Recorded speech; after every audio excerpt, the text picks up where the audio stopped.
It's Monday, January 26, 2009. I'm Will. I'm Rob. And this is Political Lunch.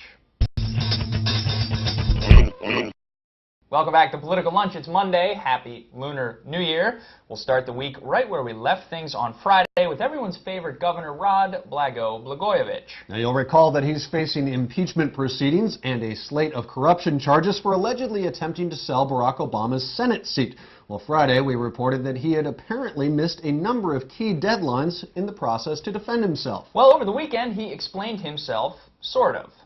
Whatever happened to the presumption of innocence? How is it that you can make a couple of allegations, take some conversations completely out of context, the whole story is not told, and then force somebody to admit to something he didn't do, and then deny that person who's a sitting governor a chance to have due process, to bring witnesses, and to defend himself? This impeachment trial gives me an opportunity to be able to disprove those allegations, show my innocence, and I can do it sooner rather than later if the Senate allows me to bring witnesses in to prove my innocence. In case that was unclear, Blago has apparently decided to focus on the process of the impeachment case against him, claiming that it is unfair and denies him the right to due process. His response, it seems, is to boycott the whole affair, and his attorneys are playing along. Last week they resigned in protest, saying, quote, "We cannot and will not degrade our client, ourselves, our oaths, and our profession, as well as the office of the governor by participating in a Potemkin-like lynching proceeding." Now, it seems like delay and misdirection are essentially his primary objectives, and frankly, that's probably not a bad idea at this point.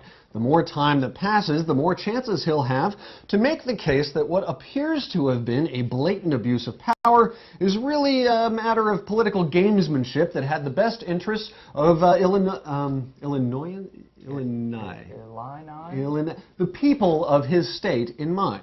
One last note on this story. Senator Russ Feingold, chairman of the Senate Judiciary Subcommittee on the Constitution, is planning to push this week for an amendment to the Constitution ending that process of gubernatorial appointments and requiring instead a special election to fill vacant Senate seats. Meanwhile, back at the White House, President Obama and his team are already gearing up for what could be the defining issue of his presidency as he tries to convince Congress, both sides of the aisle, that what is needed is an $825 billion stimulus package to revive a flagging economy. This week, Obama will return to the site of his first swearing-in to meet with both the House and Senate Republican caucuses to make the case for that stimulus package, which includes allocations for all projects, big and small. Now, the Democrats are likely to make the case that this stimulus package will not only revive the economy, but will also help real people, especially kids.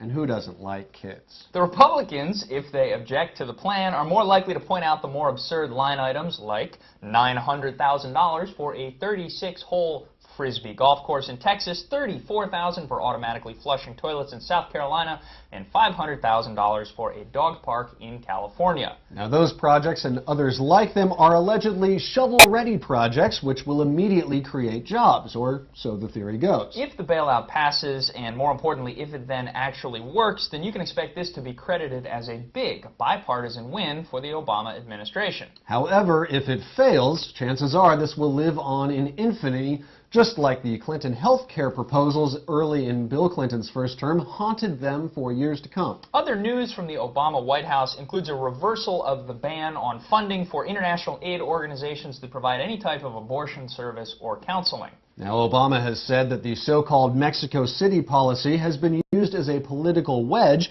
and that he wants to depoliticize abortion altogether with the ultimate goal of reducing unwanted pregnancies. Not surprisingly, anti-abortion groups have come out against this policy shift, one activist saying that Obama's decision, quote, signals to the American taxpayer that the abortion bailout has begun. We're still trying to figure out exactly what that one means. Finally today, on another note, if you've ever been one to survey Washington, D.C. using Google Earth, well, you may have noticed that one little patch in the town was considerably more blurry than the others. Well, that was the Naval Observatory, the traditional home of the Vice President.